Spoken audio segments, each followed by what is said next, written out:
I was a sort of a poor man's economic hitman, if you know that term. That's exactly what I was going to ask you about, like the John Perkins. Like, you're that guy? Well, not that guy. He was down the street from me. I didn't know him at the time, but wow. But at the same time that we were working in IBEC to do that, Nelson Rockefeller was committing genocide in the Amazon Valley. I went on a 10-year solitary retreat during which I meditated and read and wrote. And I wanted to understand, realized that if we don't make the transformation from rivalrous tribalism to collaborative holism, we're going to go extinct. And you get that your job is to sit down, shut up, and listen. And that triggered me and thought, I was like, wow, we live in a world where it's just designed where we're all replaceable. We're all just commodities. We could just be thrown out. We're like standardized through the schooling system, through the education system. We got to go through a certain path. And I just thought, how do we create a world where each of us is irreplaceable?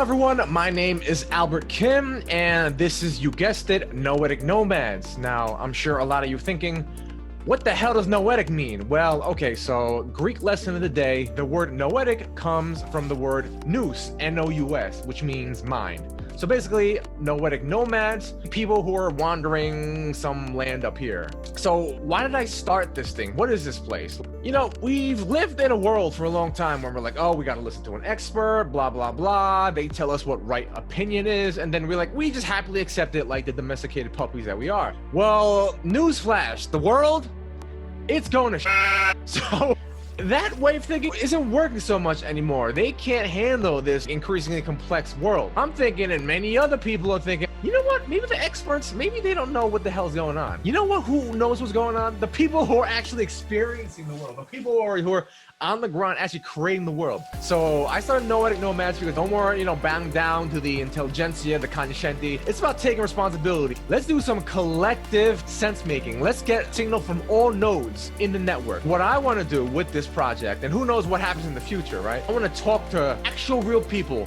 smart, crazy, radical thinkers who know that there's something wrong with the world and know that there's a better way than whatever's going on right now. I want to hear their stories. I want to hear their ideas. We can't just keep outsourcing our cognition to a small cadre of siloed specialists. We got to start doing this ourselves. So I'm here to find all you smart, heterodox thinkers out here, artists, philosophers, scientists, technologists, just regular people. So if you want to listen to some interesting people or ideas, or you're just curious as to what sort of dumpster fire this thing's going to turn into, hit that subscribe button and stay tuned. All right, peace out. Later.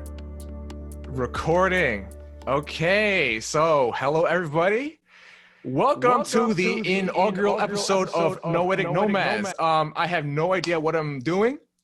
Hopefully I don't scare you away, but what I hope is that you guys get something out of this, you guys, gals, everyone who doesn't identify as a guy and gal. Hopefully we can all come together and share the experience and get something out of this. So please allow me to introduce our first and hopefully not last guest to Noetic Nomads. He's a former international banker, school headmaster, a spiritual seeker and guide, someone who's helped me so much on my own journey. A husband, a father to many kids much older and younger than I am, and so many other aspects which I hope to get into today. Ladies, gentlemen, and everyone non-binary, he is Robin Lever. Thank you so much for coming on today. I'm delighted to be here, man. Awesome. So please, in your own words, can you inform our lovely audience how it came to be that you made the acquaintance of this weirdo over here? Well, it began with me, with Daniel Schmachtenberger, the cognitive scientist, I saw a couple of his pieces on YouTube and was smitten by him, and he led me to Rebel Wisdom, and Rebel Wisdom put me in a pod group with you. Oh my God, we have such similarities. Literally, Schmachtenberger is the exact same reason that I found out about rebellism in the first place. This is hilarious. And I actually found them because, like, I'm as I told you before, I'm into like the biohacking, and biohacking is like kind of like where, you know, a bunch of young punks like me, they try to like upgrade their biology with like supplements and like electronic gadgets and stuff. Oh, really? And he had, yeah, Daniel Schmachtenberger has his own company called, oh my God, Neurohacker Collective, where he makes supplements and stuff. So I found him on those health websites, on those health podcasts. And then after this whole pandemic, yes, which is still going on, I found him, and then I joined Rebel Wisdom, and then Rebel Wisdom was having a course. I was like, oh my God, Daniel Schmachtenberger is one of the instructors. And then beautifully, it led to us coming together, and this is amazing. That's why we're both here. So what exactly was it about Daniel Schmachtenberger that got you so interested? It comes down to two terms, which he either coined or stole. Doesn't matter. The first was rivalrous tribalism as a description of what we're facing in the world today, and which has been going on for 12,000 years.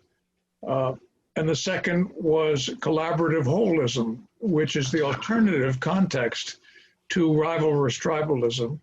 And when he started talking about it, I immediately realized that if we don't make the transformation from rivalrous tribalism to collaborative holism, we're going to go extinct. We may go extinct anyway. We certainly don't have a lot of time, but it's a wonderful challenge, and it's the way I want to spend my life. So that's what I've been doing. I've been doing it for a long time, mind you. I didn't get this idea, this concern about civilization from Daniel. I've been concerned for a long time. And I've been looking for ways of understanding it, and he was very helpful in that, as has Rebel Wisdom been helpful. Remember that email you sent me about collaborative holism and from 10 syllables? And if I could just, as a reminder, you went into how rivalrous tribalism, hierarchy, patriarchy, and these divisive isms were were like blocking the way to a collaborative holism. I'm ashamed to say I don't remember that, but let me, I will try to reconstruct my thinking on this if you like. Yes, that'd be wonderful. A few years ago, I began to investigate the question, what is the problem modern society is facing? And I gradually went deeper and deeper from political issues to economic issues to national issues, deeper and deeper, until I came to the point where I was addressing the problem as a sociological problem. And my thinking at that point was, some things have happened over the past 2,000 years, which were very exciting while they were occurring, but may have proven to be quite negative. And they are, number one, the radical increase in population. The population of planet Earth was about 300,000, 400,000 in the year zero.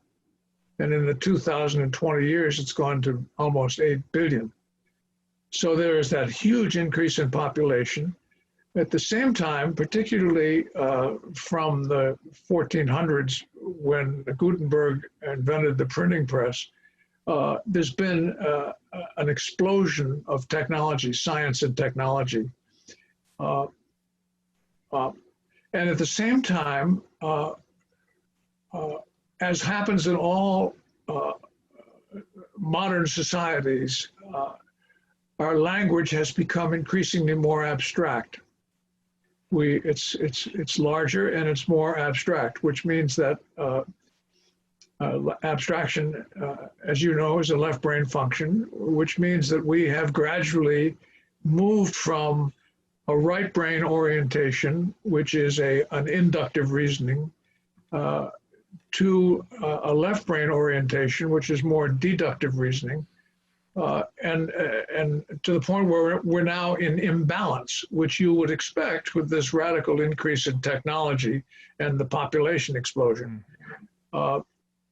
And the fourth thing is the way in which we organize ourselves. And because we come from this tribal tradition, we have organized these 8 billion people according to nationalities now, and religious institutions and so on. We have organized ourselves with a leadership hierarchy and the led.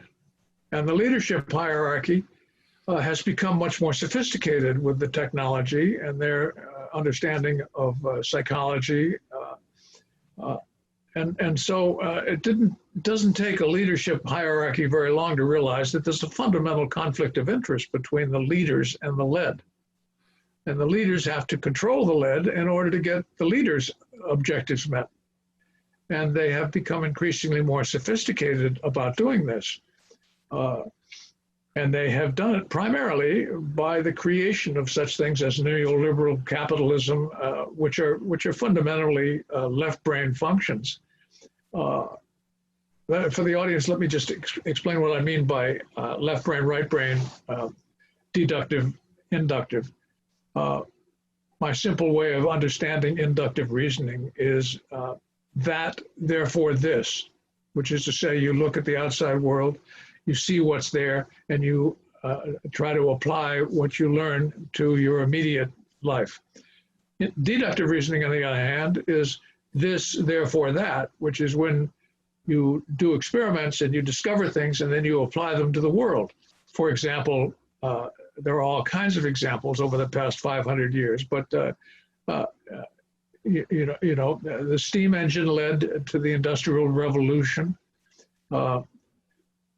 The printing press led to a vast quantity of books, and the combustion engine.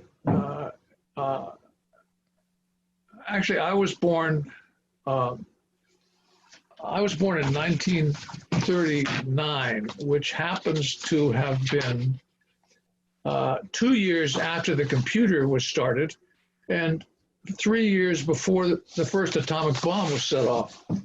So it was welcome to left brain thinking for me. And the world has continued in that path and become increasingly more so, to the extent that in the 60s, with the 4 assassinations of our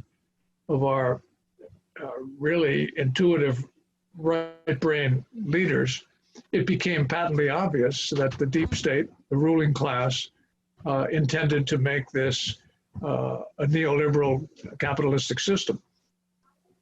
And so I was in my 20s when President Kennedy was killed, early 20s. And so this has been the dominant influence in my life and has challenged me to try to understand what is going on here.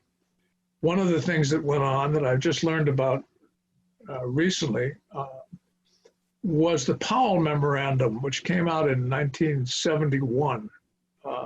Powell, 2 or 3 years later, was made a Supreme Court justice and remained a conservative justice for 15 years.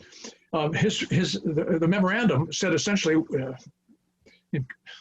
as briefly as possible, we must embrace fascism and become a fascist state. Interesting. Yeah. And then he was made a Supreme Court justice. And as a matter of fact, he was instrumental in the decision of a case between the Bank of Boston and another entity, which led to Citizens United, which led to the determination that money is free speech, which has been catastrophic for our society, as you know. So I've long been interested in what is going on here, and what I've come to realize is that this is an issue of human nature, what has occurred and is continuing to occur. And unless we step back and look at it as an issue of language and consciousness, the real question is, language is an ideology. It dictates the way in which we think about things, and the way in which we think about things is the primary influence on our consciousness. And so we're all subjected to this process of acculturation. It starts when we're born and goes on for 20, 25 years through parenting, education, and then our initial immersion in society and culture. And they're teaching us, they're controlling, essentially, by teaching us, they're controlling our consciousness.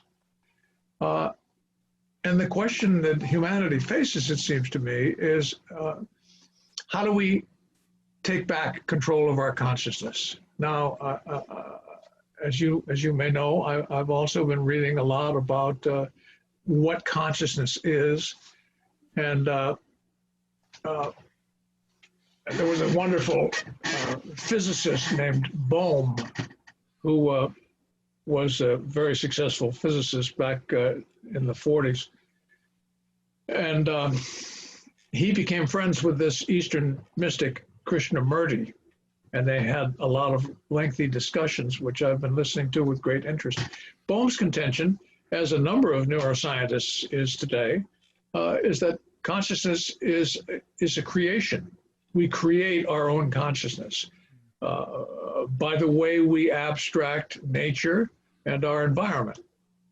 And certainly, that being the case, culture has a lot to say about how we develop our consciousness and what our consciousness will be.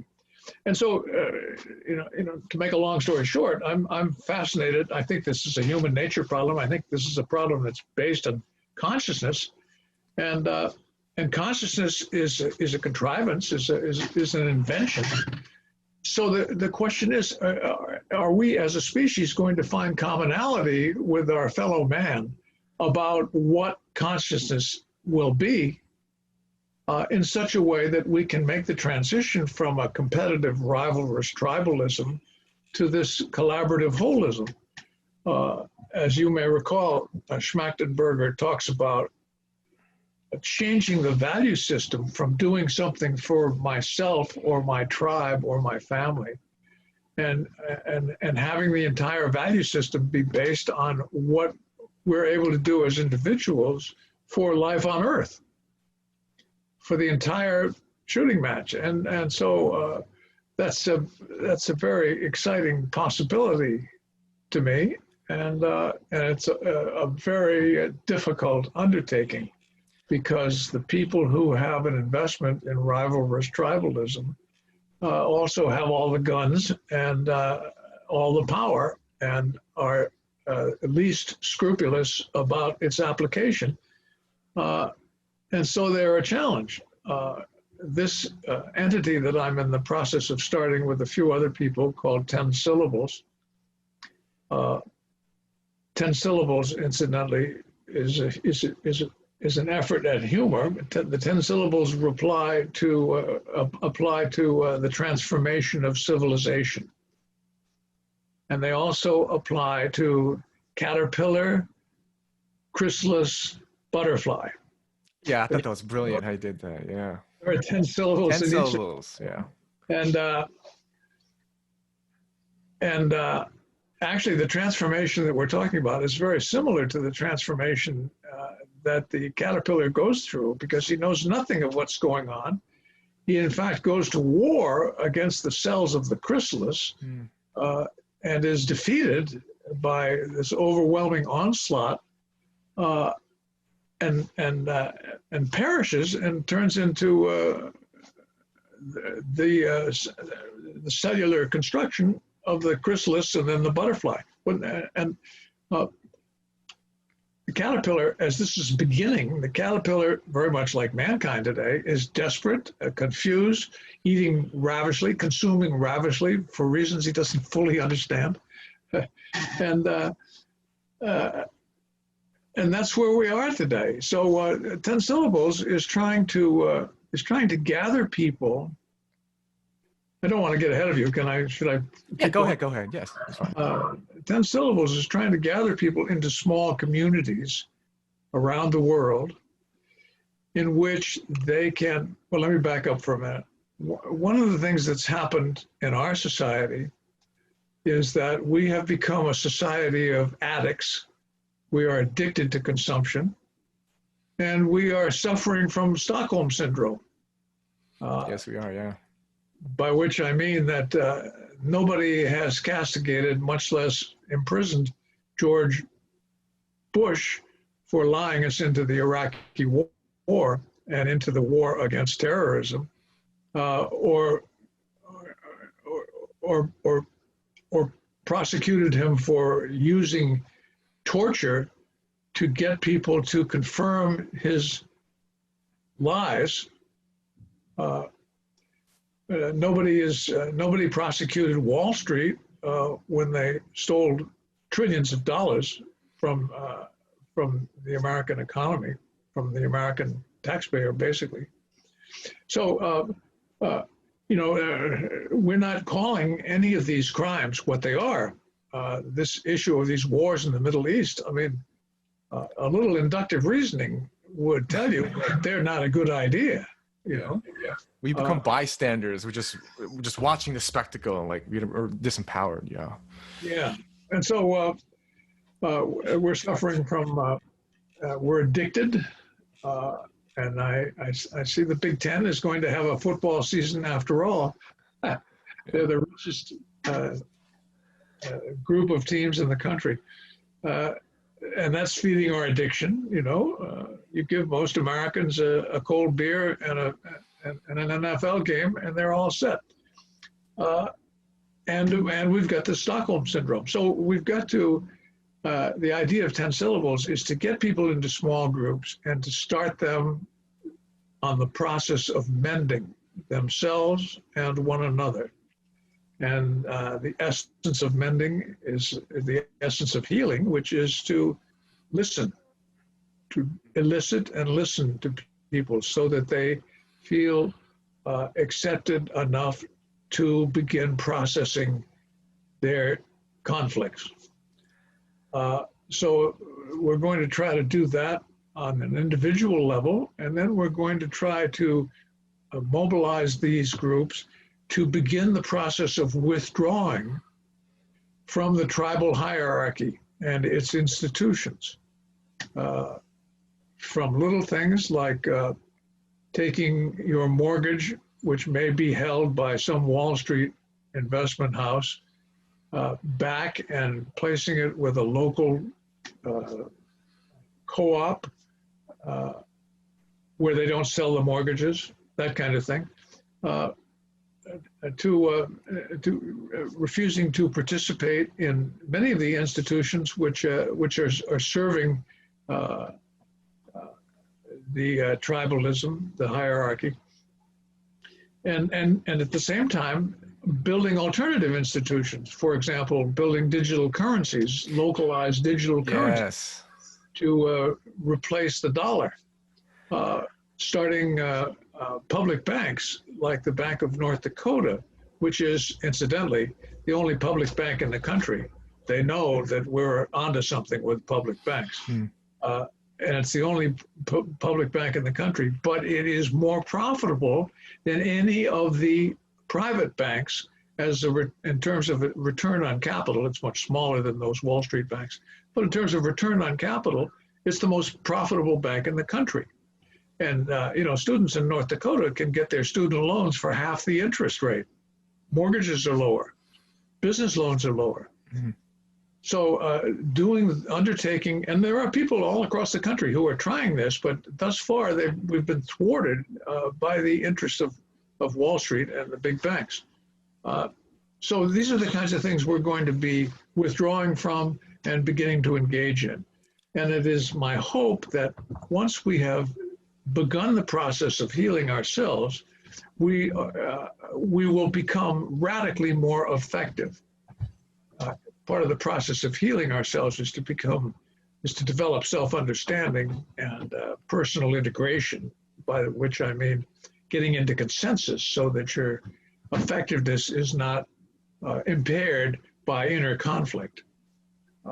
So the process of developing self-understanding and getting integrated will increase effectiveness so that we can begin to achieve things in the areas of withdrawing and creating the alternative context. I mean, if I could just interject here, I mean, like, there's so much. You're like, woo, stream of consciousness. You went to like Albert mode, just like, just coming out. So yeah, that was amazing. So much there. I mean, you talked about currency. You talked about the collaborative holism, how we have to break out, rewild, undomesticate. And like, that's why, you know, we're into the game B world.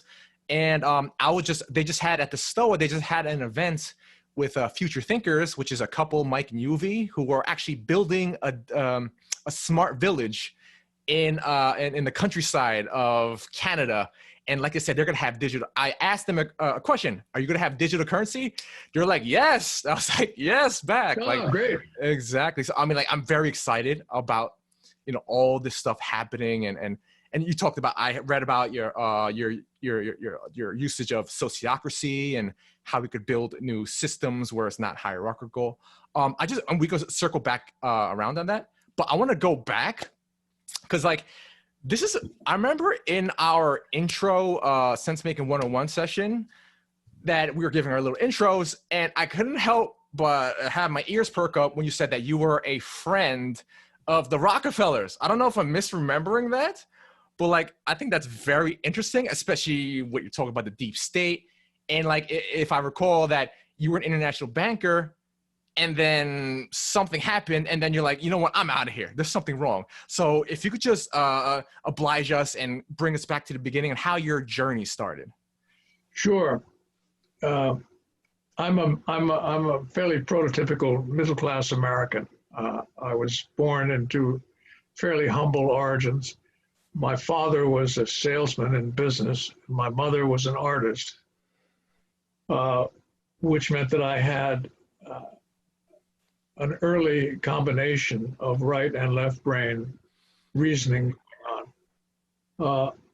My father was gone in my early childhood, and I spent most of my time with my horse and dog, or with my mother and sisters. When my mother introduced me to art, and she and I would spend a lot of time making art together. When I was about 12, my father came back into my life and assertively took it over and scorned my efforts as an artist and drove me to become a high-achieving, yanged out leader. And he got me into an exclusive prep school from which I went to Brown University. This is interesting, actually. At Brown, I majored in English literature and minored in art. And when Brown ended, I went to business school at Dartmouth. So I flip-flopped back and forth. And the reason I went to business school was because I had been sold on the idea that you had to lead you had to be competent and accountable and practical and know how to get things done, which would prove your value in business. Yeah, real quick. I mean, that's a big parallel because I got my major in business and engineering, but my minor was in philosophy. That's my love. Yeah, great. That's why, you know, and it just like, oh, I got to get the practical stuff where I'm like, this is my love. Like, what, you know, can I cultivate this a little bit? So I completely get where you're getting from. Yeah, where you're coming from. Yeah, I know you do. I've noticed that about you, that we are kindred spirits in that. Well, so I went into business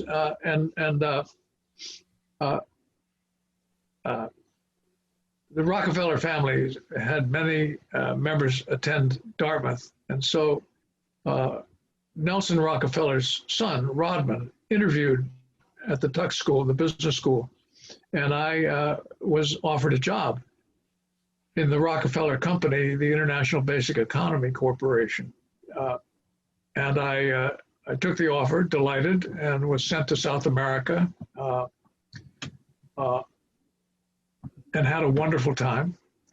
And I spent short periods of time, short visits with Nelson Rockefeller, his son Rodman, and subsequently with Lawrence Rockefeller when I became a secondary school headmaster in Woodstock, Vermont. He lived there and he was a donor to our school. And so I knew all three of them a little bit. Rodman probably better than the other two. But I knew them well enough to know that they were very gracious and charming and wanted the best for humankind, with the qualification that no matter what they did, they would retain and increase their wealth and power and control.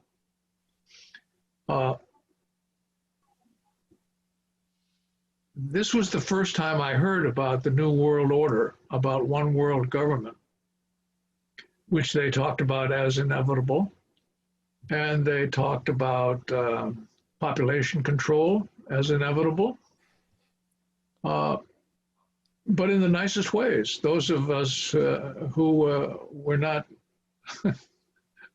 exterminated were going to lead much better lives. Yeah, I knew them a little bit, and I liked them all.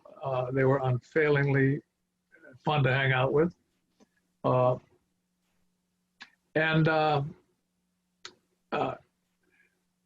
left IBEC because I was in South America, and I discovered that Nelson Rockefeller, who had been Undersecretary of State for Latin America, was committing, my company was set up to help develop the economies of the countries in South America and around the world, underdeveloped countries, by such things as chicken farming, supermarkets, mutual funds, get the money out of the mattresses and into the economy, those kinds of things. But at the same time that we were working in IBEC to do that, Nelson Rockefeller was committing genocide in the Amazon Valley in order to get the oil out under Standard Oil. And so when I realized what I was dealing with, I left them. And through a strange set of circumstances, I became an international banker for the Bank of Boston, which was a wonderful institution. And I did that for a while. I was a sort of a poor man's economic hitman, if you know that term. That's exactly what I was going to ask you about, like the John Perkins. Like, you're that guy?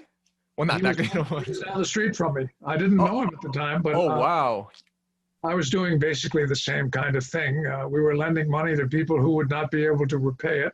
Then we were selling the loans to the federal government, and they were foreclosing and taking the asset or cutting deals that suited our government, our foreign policy.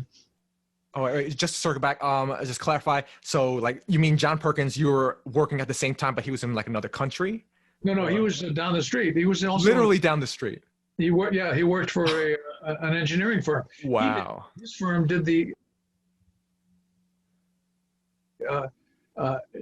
economic modeling that enabled countries to get federal loans from our country. And in fact, what happened in many of those was that the oligarchy of these recipient countries stole the money and ran off to Switzerland, and leaving the debt on the people's hands, and the people couldn't make the payments, and so foreclosure ensued. And I was coming back I was at a UNIDO conference actually, where I was a speaker, and I was coming back from that one day, and I looked in the mirror of the men's room on my airplane, and I realized my father had a derogatory expression that he used on people he particularly didn't like. And it was that he would say that they had become as shallow as a plate of piss. And I looked in the mirror. My father was deceased by then. I looked in the mirror and I realized that had happened to me. I was wearing my Kilgore Stanbury tailored suit, and I looked pretty sharp, but I was totally vapid. Exactly, yeah. Inside, rotten. Outside, ooh, pristine, right? Yeah. And so my reaction to that was I'd always been interested in psychology and the way we function as human beings. And so I got offered the job of the director of a proprietary mental health clinic, and I took that. And that was wonderfully educational. And then I got involved in education and was on a couple of boards, and the Woodstock Country School voted to close in Woodstock, Vermont, and so I made them an offer to take over, and I did that for 4 or 5 years. And that was, I have always been interested in how we learn and the optimal conditions for learning who we are and learning how to get integrated and more effective. And so I worked on that all during that time. And at the end of that time, I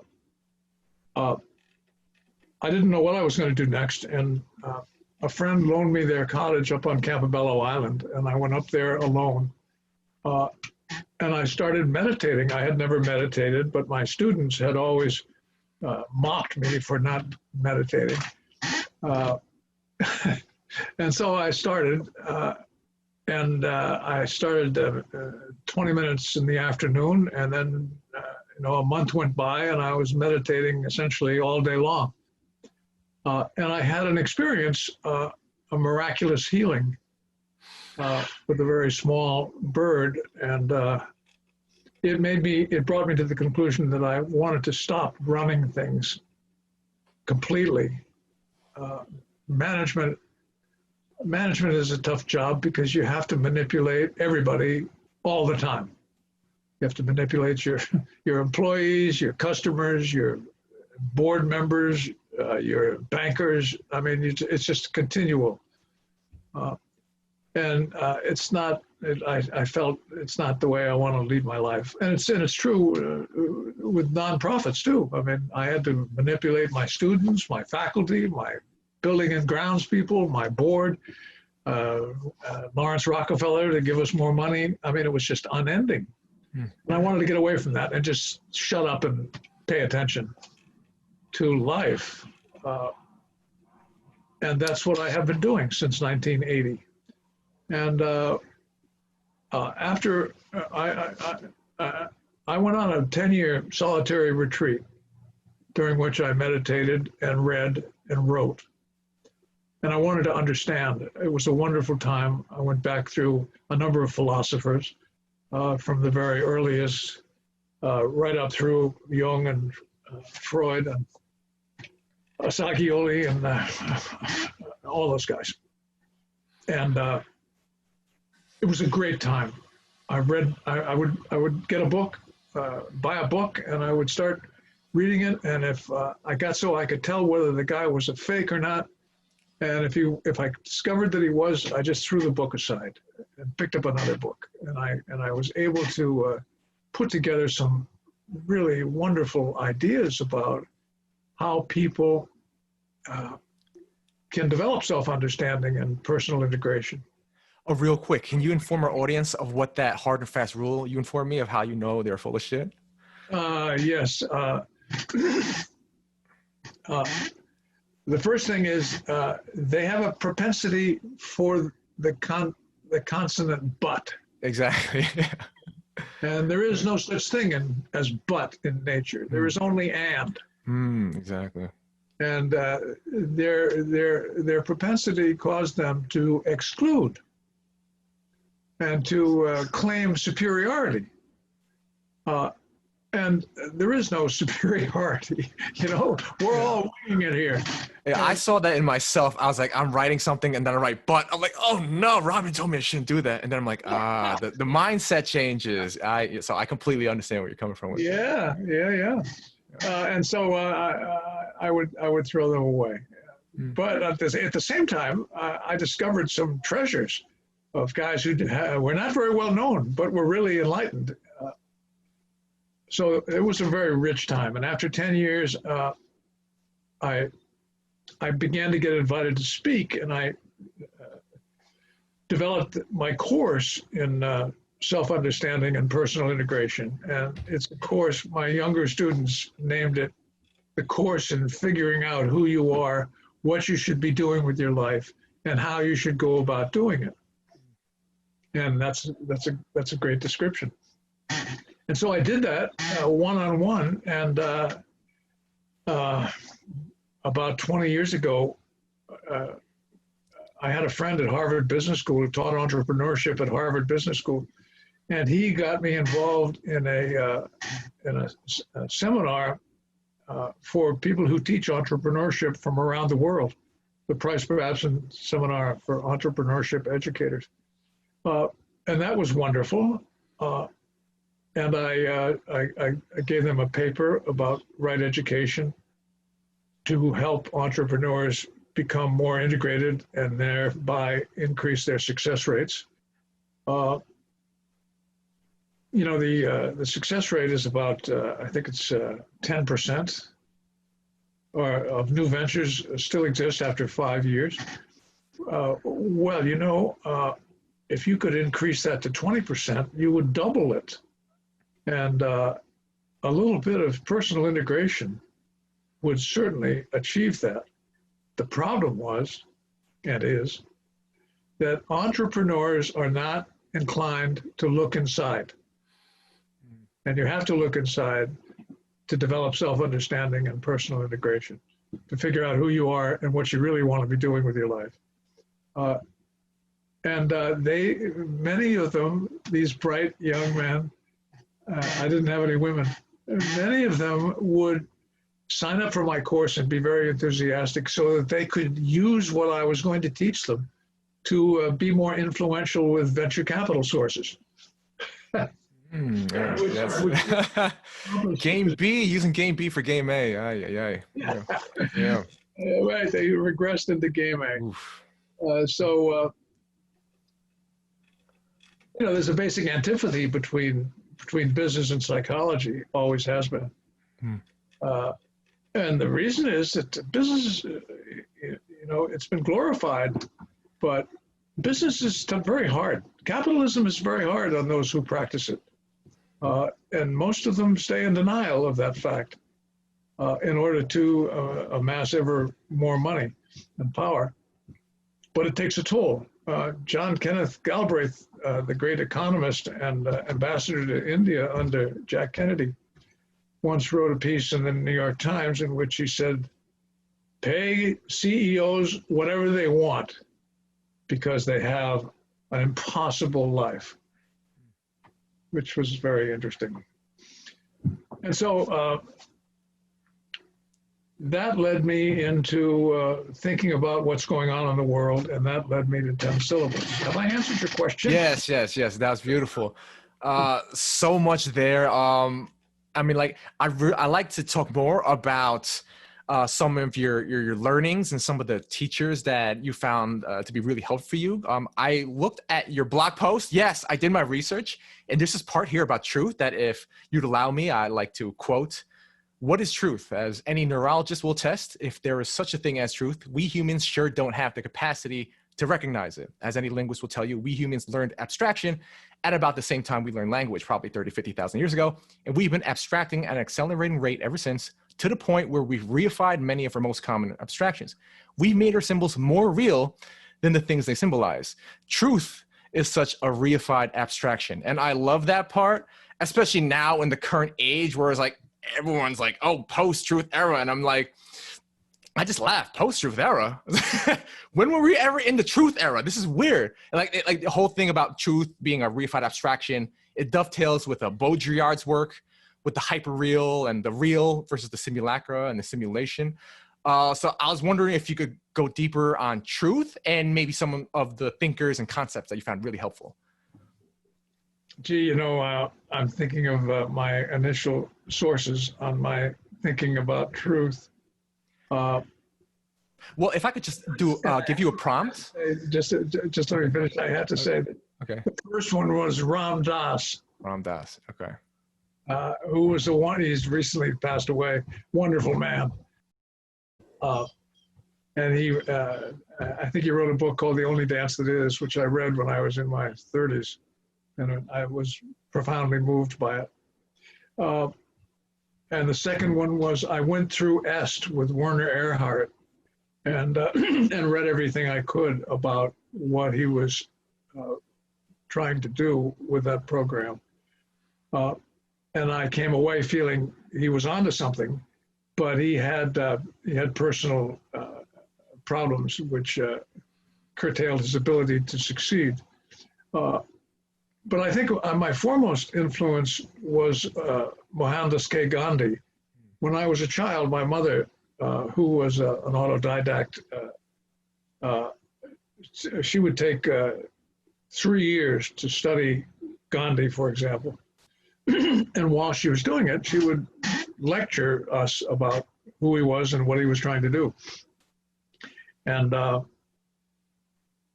he was a seminal influence on me.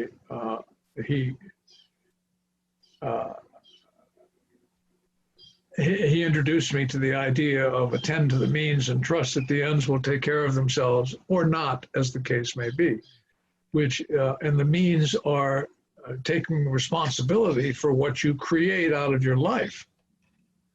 And that means taking responsibility for the things that you choose to describe as true. So he was a profound influence.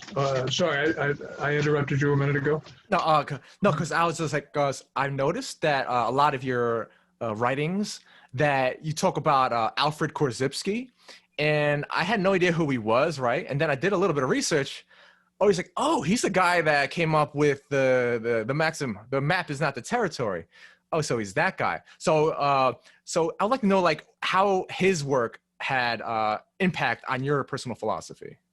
Well, for those of you watching this who don't know who he was a very famous linguist, I think about 100 years ago. And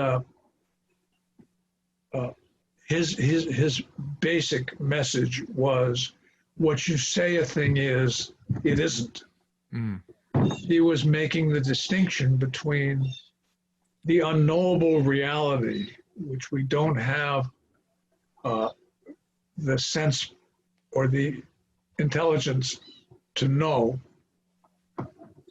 as opposed to our abstractions of that reality, which we can create and adopt. And part of the game of language is that you're not allowed to remember that you're making up symbols to describe an unknowable reality while you're doing it. Otherwise, you couldn't play the game. And so we pretend that our symbols are the real thing. And our symbols, being abstractions, are very limited. And so they, not only do they not describe the real thing, but they're subject to manipulation by those who want you to take greater control over your consciousness, and want to direct you in one way or another. The thing that got me about Korzybski was he told a story about he went into his lecture hall one day and he told his class that he had been given a box of cookies, homemade cookies, and he handed them out and people ate them. And then he explained that they weren't, in fact, they were not cookies, they were dog biscuits. And that was his way of pointing out that, you know, what you believe is your truth. Oh my! Yes. I mean, if I could just interject, I mean, like I just read a whole bunch of articles and books recently on that topic, where it's just like, I'm reading a book on marketing right now, and like one of the examples is like they gave a bunch of hoity-toity people, right, pate and dog food. They told them both it was pate. They could not distinguish what was pate and what was dog food, which just shows how like it's ridiculous. Like people just buy into the concept, and this makes our consumer society, like it makes it what it is, because we're just told we're supposed to like this. Oh, I like this. It's like without any thought of what truly it is, if there is such a thing, you know. I want to segue into what we have to do here. Oh yeah, sure. Because I think it's appropriate. I mean, if I could just do a prompt, because I was right about to get into this. So like, would you like to tell the audience how many years young you are? I'm 81 years old. He's 81 years young. He's lived through four generations. And now the reason why this is like very key is because I don't know if the audience or yourself, Robin, have heard of The Fourth Turning, the book by Neil Strauss and Neil Howe. Basically, how where we go through cycles, and there's through 4 phases, and we're entering like the 4th phase, basically chaos, right? So you basically, Robin, you've basically lived through those 4th phases, and wanted to know, like, with what's going on with Trump and everything, like, how would you describe the current state of the U.S. and the world compared to past generations, and like, what do you think we got to do to get out? Good. That leads me perfectly. Well, let me start with this. I want to hold this up. I use this in my course. This is a description of how the human brain and psyche work. On this end, you will see an event. The event is technically unknowable in its completeness. But we have an experience, or may or may not have an experience of the event. And the experience consists of, can you see this, of perceiving the event and interpreting. Just pan out a little bit more, and lift it up a little bit. There you go. Yeah, keep it right there. Awesome. What happens is if we perceive the event, anything about the event, we take it in, and it goes into short-term memory, long-term memory, depending upon the importance we assign to it. And then we interpret it. This is the experience element, the combination of perception and interpretation of perception. And then we respond in accordance with our interpretation. Now, the big issue here is where that vertical arrow touches the process. Oh, I see. The question becomes, when we interpret our perception, what do we base our interpretation on? Now, all we have as human beings is our past interpretations, our past sensations, and our past responses, and our imperfect memories. And so we're winging it when we go from perception to interpretation and then to response. Now, this is where acculturation comes in.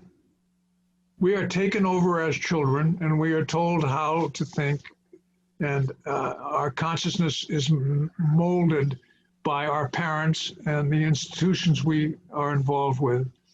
And so the question becomes, before you interpret, are you going to react to all you've been taught as part of your acculturation? Or are you going to proact and create an interpretation which suits you better than the learned interpretation? Now this is the struggle for individuals to take responsibility for their interpretations, and it is the struggle for mankind, for humankind, for civilization. We have a lot of bad precedents in our training through our acculturation to rivalrous tribalism. They're not serving us, and we are not looking at them. I mean, how sane does one have to be to know that the international monetary system is a joke? The world debt is something like $250 trillion. The Especially for the pandemic assistance, printing money. Yeah. Absolutely. Oh my God. It's not going to you and me. No, not at all. And you know, the gross domestic product of the planet is only something like $80 trillion, on which only the profit, or say 10% or $8 trillion, is available to pay off that $250 trillion in debt. There's no way it's going to happen. Yeah. So anybody with any sanity at all would have looked at this trend over the past primarily 50 years, since maybe 70 years, since World War II, and see, this isn't going to work, guys. We got to do something differently here. So, I mean, there's an example. This unending war that we're engaged in. The history of all civilizations tells us that civilizations in decline go to war and try to steal other people's resources. And they run out of money and will. That isn't stopping us. And finally, the destruction of the environment. How sane do you have to be to realize whether this is a cycle, a natural cycle in the environment or not? The possibility that human beings are influencing it is sufficiently onerous that a basic practical business approach to this would be to do something to find out and to minimize the effects of our destruction and pollution and depletion. It just makes common sense. But no, we're not able to mobilize to do that. And it's because we are reacting to the way we've been taught, the way countless generations for 15,000 years since the beginning of the agricultural revolution have been acculturated. And I don't know whether you know E.O. Wilson, the world famous biologist. He's very clear that tribalism is going to do us in unless we do it in. And tribalism, he also points out this fascinating element of tribalism. He said there are three components to tribalism. The first is you have to subscribe to the origination myth. Now you think about this country and the myth. These founding fathers were determined to set up the perfect democracy. I mean, it's crazy. Yeah. Except for the fact that black people had to be slaves or exterminated and women couldn't vote. The only people who could vote were white male property owners. Otherwise, it was a nice little democracy. Yeah. I mean, like that's what they're doing right now. Like, this is what the woke crowd is doing. They're trying to replace the 1776 narrative with the 1619 narrative. But they're both, neither of them are the whole truth. They have elements of the truth, but it's just like neither of them are the right thing. So the first thing was that you had to buy, if you were going to be a member of a tribe, you had to buy the origination myth. The second was that you had to acquiesce to tribal authority, which means you had to subordinate yourself as the led to the whims of the leadership hierarchy. And the third was that you had to discriminate against outsiders. These are the three elements of tribalism that are driving us to extinction. And why we're not waking up and understanding that. This is not rocket science. But some of us are. And so it's so exciting to be part of that group. And I applaud this effort that you're making, because I think fundamentally, if you since you invited me on your show, I think I'm assuming that that you're really interested in this overriding issue of transforming civilization into something that's habitable. Yeah, you're damn right. Yes. And how old are you, 25? Robin, did you forget? I actually just had my birthday. You're close. You're off by 11 years. Remember that? Yeah, I know. I don't look, I'm Asian. What do you expect? Sorry. Yeah. Well, you're young enough so that... yeah, my soul is, I still have the soul of a 15-year-old. So 40 or 50 years to live with the mess we've created. Yeah. And I have children from 60 to 16, and I'm really wanting to at least model engagement in the effort to fix this shit show for my children. Whether we succeed or not, it's a great way to spend my life. Exactly. You gotta at least try. That's it. I mean, I love that so much. And I was at a STOA session recently with Peter Wang. He's a physicist, And he was talking about like mental models and how people, use it to navigate reality. And one of it, he brought up like capitalism and alienation. And specifically, he talked about how like people and things and products, they're fungible. They become commodities. They become alienated. They become objects. The I-it relation rather than the I-thou relation. And that triggered me and thought, I was like, wow, we live in a world where it's just designed where we're all replaceable. We're all just commodities. We could just be thrown out. We're like standardized through the schooling systems, the education system. We got to go through a certain path. And I just thought, how do we create a world where each of us is irreplaceable? And the moment you think of that, I'm just like, whoa, you have to change everything. So I just wonder if we could just explore this, like, what would that world look like where each of us is irreplaceable? We cannot be replaced. This is interesting because I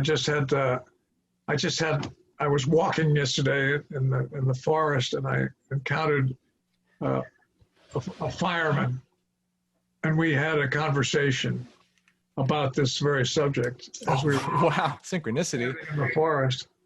He was a really bright guy and a wonderful guy. And what we came to was this. I mentioned that I was born just after computers were invented and before the atomic bomb. I was the product of a father who had survived the Depression because he could sell, and he had very strong feelings about competence. And by the time I was 6 years old, I was feeding and mucking out for my horses. I knew how to take care of the lawnmower. This was a very important thing, not just with my father, but with that whole generation. And I've always valued that. And I because I was taught the value of competence, I learned by being competent that there's another element to competence, and that is when you see the importance of your competence for your community, you become accountable. So competence and accountability go hand in hand. Now, what has happened, mind you, I didn't see television until I was about 15. With the advent of television, the emphasis shifted from direct experience to indirect experience. Yes, the broadcast media. Jordan Hall talks a lot about this. Yeah, children spent more time reading books than they did farming. More time on television, learning things from television, which is a whole other subject, than they learned from direct experience. Now, what happened was that people of my generation are utterly appalled at the loss of general competence. Most people can't change the tire on their car, much less the oil. And the reason is because there has been so much emphasis placed on indirect experience. And now with these devices, I'm really frightened to see how little these kids experience. I mean, older people we were outside all day long, every day after school, rain or shine. I had a campsite up in the woods, and I would go there with my dog and pony and have a fire. And none of that is going on today. And this loss of direct experience and competence makes people more vulnerable to the bullshit they're being fed as part of their acculturation. So you've got the combination of those things. So one of the things that has to happen is you have to stop people. One of the things that I teach, and it will be part of 10 syllables, is what is this person saying? What do they mean by it? And what am I going to do about it? You got to stop, look, and listen, and challenge yourself to submit to that discipline before your response, as part of your interpretation and before your response, because I can't watch television anymore, except Netflix movies, and even those are so violent and full of sex that they're not pleasing to me anymore. But certainly, network television is just nonsense. It's just. Rob, can I tell you a story? I went to the barber yesterday to get my hair cut, right? And I'm sitting in the barber chair, and they got what was it? That show with Neil Patrick Harris, whatever, that sitcom. And they're watching it, and they're like, ha ha, and they're like commenting, and I'm watching it. I'm like, I feel my soul dying while watching because I can't believe they watched this, and it wasn't even from like a judgmental point of view so much. It was like, this is so like they're like effective robots. It's like I couldn't take it, and like this dovetails, nicely what we were talking about before, where like everyone's just becoming passive observers to the spectacle of COVID. They're just everyone's sitting in their home like, ooh, what are the numbers? All this drama, right? As I said earlier, the leadership hierarchy learned a little bit about psychology and a great deal about mass communication technology, and have decided that they're going to manage us completely. I just ran across a book the other day about the CIA's involvement in the publishing business. They are everywhere, and you don't know which books they've financed and which books they've kept out of print. And they're equally pervasive in Hollywood. Now, this thing that's going on in Hollywood is a really interesting symptom of the extent to which we have devolved. This pederasty issue. Oh my God. Preach, Robin, preach. I don't want to talk about pederasty per se, but I want to point out that it's probably one of the most heinous crimes in a society, any society that allows its children to be treated as the way as our society allows our children to be treated. And I'm not just talking about pederasty, I'm talking about education too. Betsy DeVos is not wanting to educate integrated people. The whole system is trying to avoid that. I mean, think, for example, about any school you've ever, or college, any school or college you've ever heard of who taught self-understanding and personal integration. Exactly. They teach skills to be a cognitive machine. They don't tell you to be autonomous and think.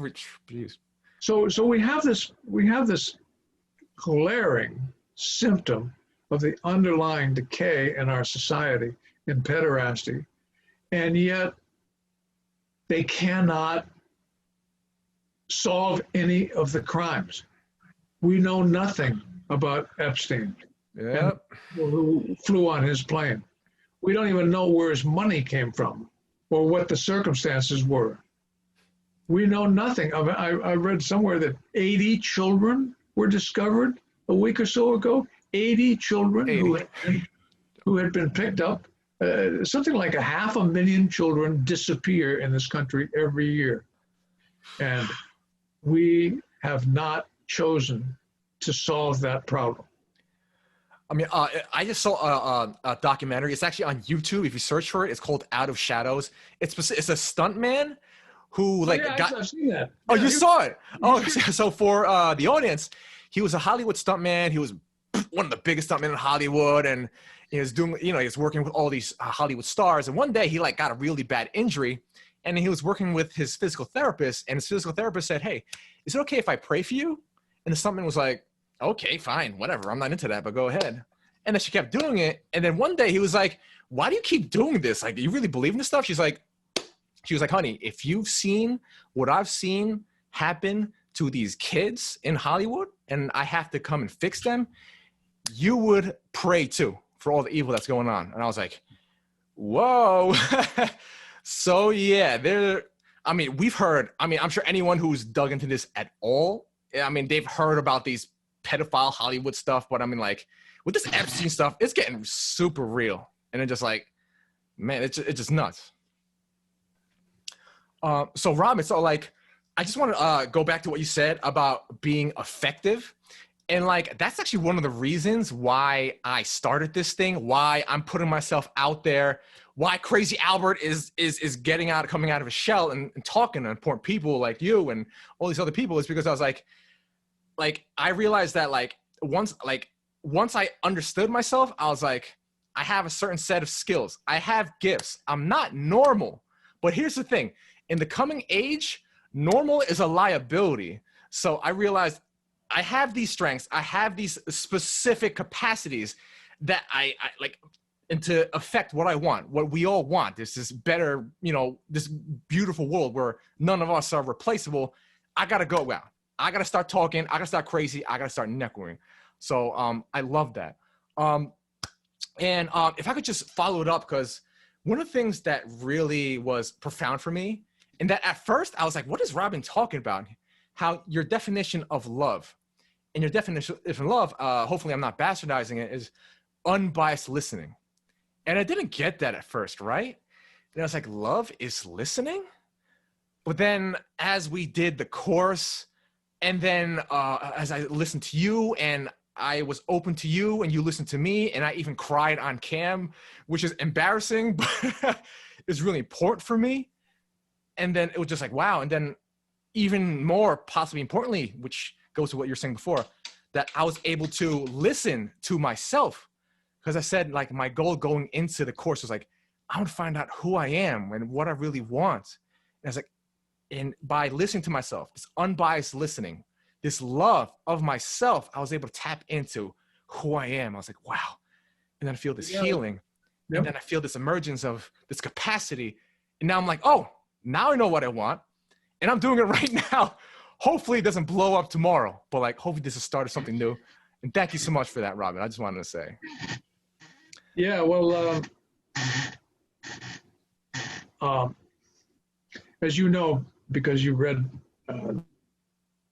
I've been involved in a number of miraculous healings. And what they have taught me is a couple of things. Number one, it's about energy. Healing is about energy, and not projected energy, but elicited energy. I can't heal a creature, but I can elicit the creature's energy, which will heal the creature. And the second thing is, you can't do it on demand, because if you have that as your intention, that corrupts the effectiveness of the eliciting. And so what I've learned from those experiences is that we're all eliciting or projecting energy with other people and other creatures all the time. And so maybe we should be a little bit more intentional about listening instead of asserting all the time. We come from this tribalistic civilization is one that places the emphasis on asserting rather than listening.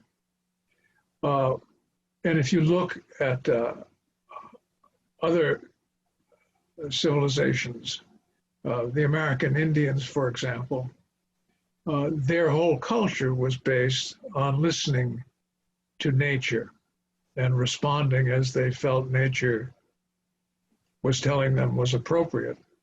Whereas we are biased into trying to control nature, to assert control over nature. And so all of us are engaged in this transferal of energy both ways. But I don't think most people realize that they are healing other people when they listen to them.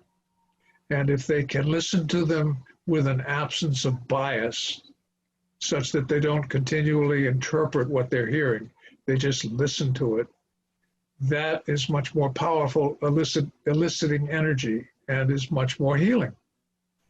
whether it's your dog, your students, your wife, your children. This comes back to this question of stopping and asking yourself, what is this person saying? Why are they saying it? And what am I going to do about it? I mean, you do that 3 or 4 times. Really, it doesn't take that long. You do that a few times, and you get that your job is to sit down, shut up, and listen. And that it has miraculous effects on those around you, on yourself, as you pointed out. And that's what's going to enable us to heal the world. Because one of the things we all have to do is process and resolve. If you don't resolve things, you carry them forward in their unresolved state, and they build this huge weight on your psyche and on your perceptual processes and on your interpretations. They clog you up. And so we all have to process and resolve continually so that we put things behind us and we don't have to carry them forward in their unresolved state. And if we remind ourselves of that, then the prescription, what we are to do about it, both within ourselves and with others, is to listen to them.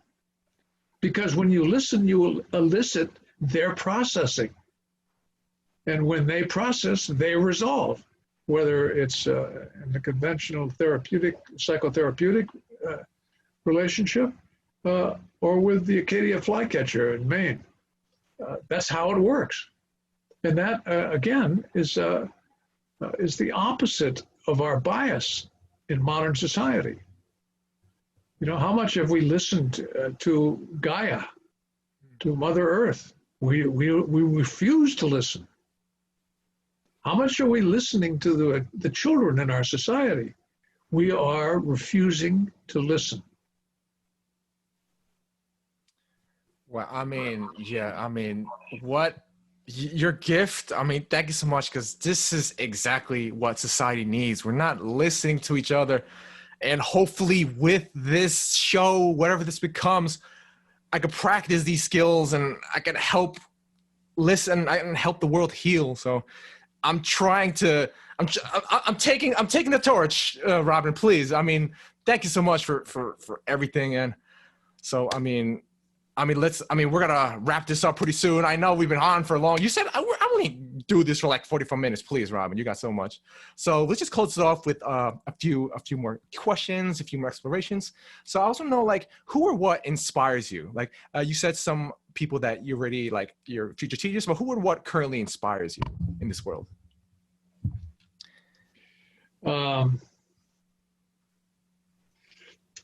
That's an interesting question. The first thing that pops to mind is that I am inspired by the people I listen to. Because when you listen to people without bias, they blossom. My wife is an extraordinarily effective physician. She works with veterans at the VA as a psychiatrist. And she always has made art. And about 10 years ago, she said, what would I think if she went back and got an MFA on the go 2 weeks, twice a year program? And I said, absolutely, got to do it. Well, she said, it's going to cost, I don't know, 30 grand or something. Never mind that. You got to do it. And so I was listening and responding to her initiative, which she probably knew on some level I would respond that way. Anyway, so she goes back and gets an MFA and becomes increasingly involved with making art and is becoming increasingly more successful as an artist and more successful as a psychiatrist, because she's got both that right brain and the left brain plugged in her life. so what she does is she works long hours, gets home 7 or 8 o'clock at night, and leaves at 5 or 6 in the morning. And when she gets home, she might sit in her chair and work on an art project. She might mother our daughter. Despite all of that, when I say to her, Alex, I got to talk to you about something, and I need your full attention, the quality of attention I get is astounding. There is nobody on earth that I trust, whose judgment I trust more than my wife. And I take some of the credit for that, because I have listened to her and elicited her and responded to her, so that she's full on. I can tell she's full on. She teaches these Harvard Medical School psychiatrists, interns, and when she's teaching them, she walks. They walk. She walks 8 or 10 miles a day, my wife. She's lost 40 pounds. She's looking like a teenager again. For your audience, my wife is 25 years younger than I am. Of course, I mean, like I already told the audience, you got kids like freaking like over here, 60 to 50. It's like she's still playing the field. Yeah, my friends, to whom my daughter is the same way as her mother. My daughter is 16 years old, has extraordinary judgment. I would trust her judgment ahead of most people's. So the people who most move me are, my first response is the people that I've listened to. And my second response is, and I count you in this group. Oh, wow. Thank you. The abnormal, the not normal, the outsiders, those who you know, as the great philosophers and psychiatrists and psychologists have been, those who are willing to take an alternative perspective and try it out, you know, take the risks and learn and grow. Those people tend to be pretty fulfilled in their lives. Oh, here's an anecdote. When I ran the mental health clinic, I really didn't know anything about psychology. But I was given the job of evaluating the psychotherapists in the clinic, of which there were 35 or 40. And I didn't know how to do that. And finally, I had studied Abraham Maslow, the great Brandeis psychologist, and I don't know whether you know who he was, but he studied absolutely. Mental health instead of mental illness. And he coined the phrase self-actualization. And he said that the people who were the most self-actualized were the most productive, most effective, and most fulfilled. And so I took his qualities of self-actualized people, and I put them across the top of a 13-column accounting sheet. And I took the names of the therapists and put them down the vertical column, and I subjectively evaluated each of them in accordance with Maslow's qualities of self-actualized people, assigned them an arbitrary grade. And at the end, I let a lot of therapists go and kept maybe half. And the ones I kept were unfailingly more productive. They got through therapy with their patients. They got more referrals. They were happier and they were more fulfilled in their. They were the psychotherapist. This is a good lesson for anybody thinking about choosing a psychotherapist. The psychotherapists that I evaluated, who were the most effective psychotherapists, were the people who least needed to be a psychotherapist. So who are my guides? The people who least need to be my guide, who aren't beating me over the head to believe some dogma, who simply will If I say I need your attention full on, they can give it to you because they're fulfilled. You know, they don't have a lot of things distracting them. So there's the answer to that question. Yeah, that's a beautiful answer. Thanks so much, first of all, for including me and people that you admire. It's like, you should, do you see me compared to you? Please. But it's more than mutual. I love you, Robin. Thank you for being the first guest here and for dropping one of the old-time classic episodes of any podcast ever. This is amazing. I thought it was wonderful. Were you going to say something? I just want to say, Albert, as you know, I told you that I expected that you were going to be a highly successful entrepreneur because you are compelled to understand yourself and to get integrated. And I can already see the benefits of that effort to your effectiveness as an entrepreneur. Awesome. So good luck. Thank you so much for your belief in me.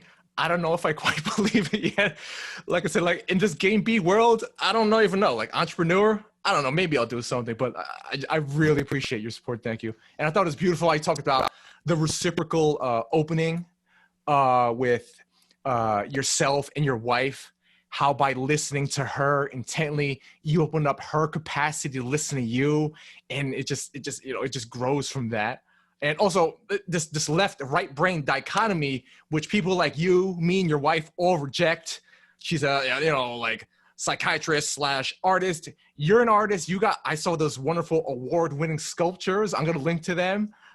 Those are amazing. And I don't know, like I could do both too. I'm just crazy. I'm beyond left, right. I'm just insane, but in a good way for the most part. So a final question is given to you. Ask me anything you want. What is one question that you would ask me and I'll answer as truthfully as I can? Well, I want to ask you to keep me involved in your activities. Absolutely. I want to know what you're doing and with whom, because I'm sure that you're going to turn me on to some wonderful growth opportunities, and I look forward to it. I told you to go to the STOA. Come on, Robin. I will. Yeah, good. I will.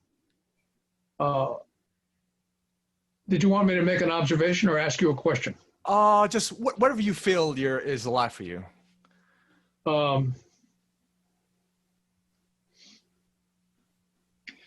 Well, yeah. What fulfills you? What fulfills me? Right now, talking to you. Right now, in general. In general. What fulfills me? I want to create a world where no one has to suffer. Like, that's basically what it is. I'm almost an extremist in that case. Like, in the past, I've been like an anti-natalist. How do we get rid of suffering? Oh, make sure there is nothing that can't suffer. But then I came to the realization, okay, the universe is gonna go on without me. I could like press a button and like blow up the entire world, but there's still gonna be life. There's still gonna be conscious beings, sentient beings. It's like, okay, I gotta grow up and be like, there's gonna be suffering in the world, and I can't just expect to get rid of it by just stopping by blowing everything up. What I have to do is I gotta be part of this ongoing process where we create a world. We create a world, not that we destroy the world so there's no suffering. We create the world where there's no suffering, and goes beyond that. Create a world where people feel beauty and connection and harmony, and they feel fulfilled. So I realized that's what I'm here for. I have no idea if it's gonna happen. I have no idea if anything's gonna happen. I could be hit by a bus tomorrow, but as long as I'm here, I'm gonna try, and I'm willing to make a fool out of myself in the process. So that is what fulfills me. Yes. Awesome. Thank you so much, Robin. Amazing episode. Even better than I thought. The people are going to love this. So do you have any final thoughts or anything you'd like to say to the audience? I would only say to your previous comment, I have come to understand with the Hindus that the universe doesn't care what you do or I do. the universe is not interested in right and wrong. And that means that whatever you do, Albert, and whatever we do, we should do for the doing of it, as Gandhi said, attending to the means, not so much because of what we may achieve as because of how fulfilled we may become. And it is, ironically, through modeling that quality of fulfillment that we probably have the most profound effect on each other. Amazing, Robin. Okay. I mean, are there any links, resources that you'd like to give to our audience? How can we learn more about the great Robin Lever? This is my email address. And I mean, your website, you mean? my website. Yes. Yeah, Robert and Lever. it is my son's website. We're both Robert O. Lever, but my website just says robertlever.com. He put the O in for himself. And my son his website is far better than mine. He's far more interesting than I am. I mean, your website's pretty cool too. And also, just for the podcast listeners, that's robertlever.com, robertleaver.com. And his son's website, which he states is even more amazing than his, robertlever.com. Yes. And also, how about 10syllables.org? Would you like to direct them there as well too? We have the website, but we haven't finished it yet, so it's under construction. I'll if your viewers, I'm on Facebook. Contact me on Facebook, and I'll see to it that you get the address for 10 syllables when it's up. Okay, awesome. So, I'm going to ask you for those links after the show, and I'll make sure to put all those links in the show notes. Again, first episode of Noetic Nomads comes to a close. I feel like this is a success. Hopefully, the audience enjoyed it. Hopefully, Robin, I mean, you were able to express even a small modicum of your thoughts. And again, thank you so much for coming in today. Peace out, everybody. See you next time, and step up because the world needs you. Okay, goodbye. All right, we're done.